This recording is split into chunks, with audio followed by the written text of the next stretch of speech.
একদিনই পরই বিপিএল দলগুলো কেমন হলো, কোনো দলের কি শক্তি দুর্বলতা সেসব জানার সময় তো এখনই। তবে এখনও দলগুলোতে কারা কারা খেলবেন তা চূড়ান্ত হয়নি।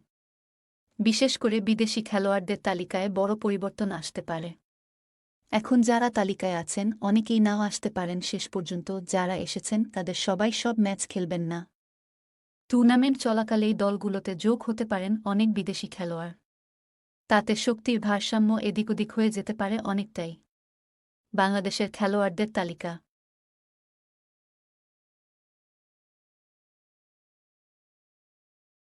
একদিনই পরই বিপিএল দলগুলো কেমন হলো, কোনো দলের কি শক্তি দুর্বলতা সেসব জানার সময় তো এখনই। তবে এখনও দলগুলোতে কারা কারা খেলবেন তা চূড়ান্ত হয়নি। বিশেষ করে বিদেশি খেলোয়াড়দের তালিকায় বড় পরিবর্তন আসতে পারে।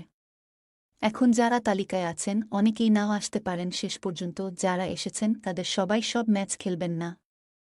টুর্নামেন্ট চলাকালেই দলগুলোতে যোগ হতে পারেন অনেক বিদেশি খেলোয়াড়। তাতে শক্তির ভারসাম্য এদিক ওদিক হয়ে যেতে পারে অনেকটাই। বাংলাদেশের খেলোয়াড়দের তালিকা।